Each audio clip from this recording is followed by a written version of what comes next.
Hi, my name is Shannon, and I'm a recovering alcoholic and addict. In the end of my addiction, it was the heroin that brought me to my knees. My name is Michael Bissett, and when I was 5, my mom's boyfriend started to do domestic violence. I remember him beating her very violently and her yelling for help. I had a mammogram that didn't turn out too well. I had I think they called it a radical mastectomy, because I am totally blind and unable to navigate the system by myself. Getting from appointment to appointment was very difficult.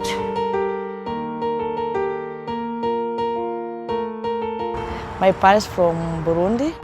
I was born to a refugee camp in Tanzania. My parents was tell us story, was war, was fight, just hungry, no food there. Because doctors was speak English, I don't have English, was just my language, was so hard. I'm Anthony. My grandfather died when he was 55 years old of a heart attack, and I never got to know him. I would go into my doctor's office and we would talk about how in 10 years I might have a heart attack.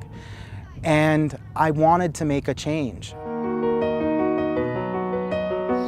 So my name is Alexis Ortiz and I live in Roxbury, Massachusetts. Freshman year, I wasn't really into school.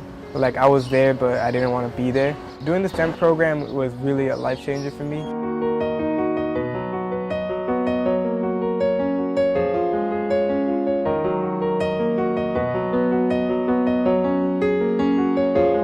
The Center for Community Health Improvement partners with underserved communities to make measurable improvements in some of the tough public health issues. Issues like reducing substance abuse, preventing violence, tackling the obesity epidemic, exposing young people to opportunities in health and science, early detection of cancer, and increasing access to care for vulnerable populations. Community health is such an important part of the mission because it's part of our DNA.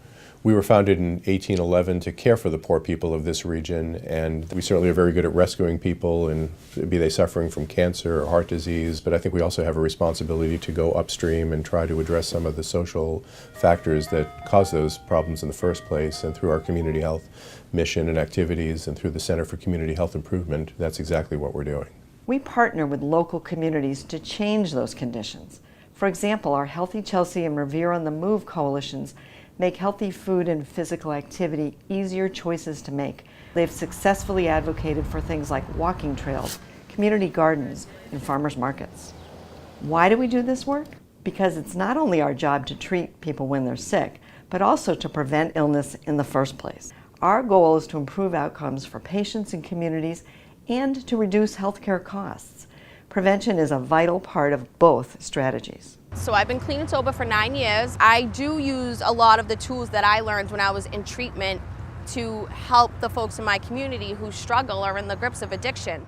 The substance abuse problem in this community reached really epidemic proportions in the early 2000s, and the community was completely devastated. We were losing an entire generation of young people. So she can't go to a traditional detox. The Charlestown Substance Abuse Coalition takes on a very different tact in trying to address the substance abuse problem.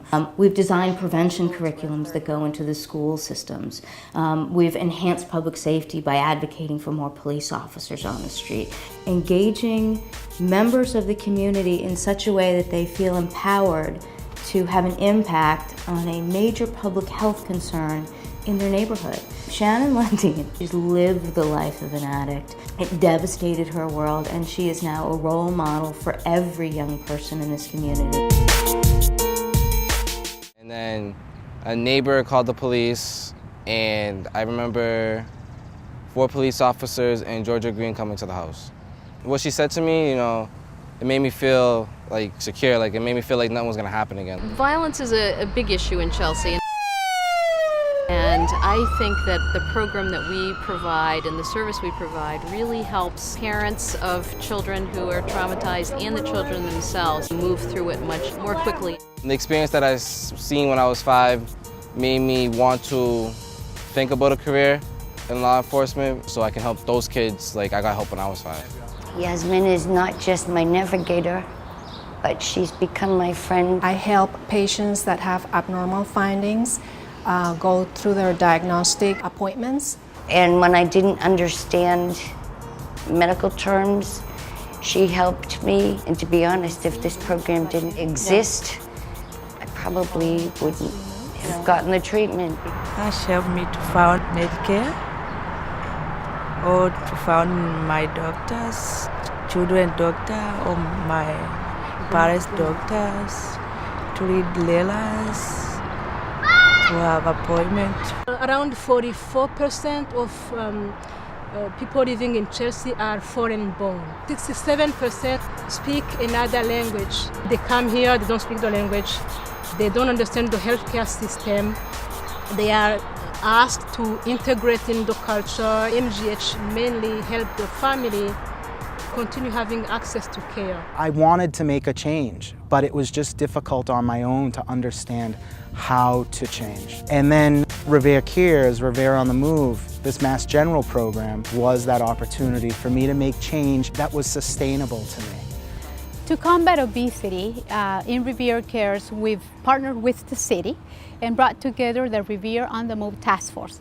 Together we study the community, we learn about its assets and resources and its needs. We then work with the community to identify its priorities around obesity, and we aim to make permanent and sustainable changes, like this community garden. Doing this program was really a life changer for me because when I was in freshman year, I wasn't really into school. Like I was there, but I didn't want to be there. But when I got into the program, I had a motivation in my life. So we expose kids from 3rd grade all the way through college to science and to opportunities as they get older and are teenagers, to having jobs here at the hospital. He was entrusted with stocking and restocking of various critical care carts. Solid job that he performs makes a huge difference, and in some cases the difference between life and death.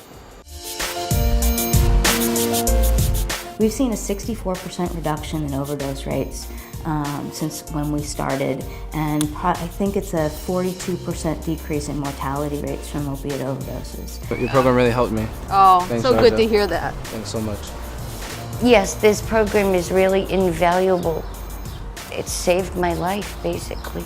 Shanta, she's like my family because she helped us. I've lost over 35 pounds, and I directly attribute that to my participation in the Citywide Fitness Challenge.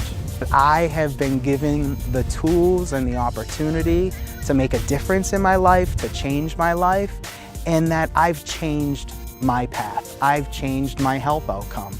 It gave me a lot of confidence because it showed me that no matter where I go in life, if I work hard, no matter what anybody says, I'll be able to succeed.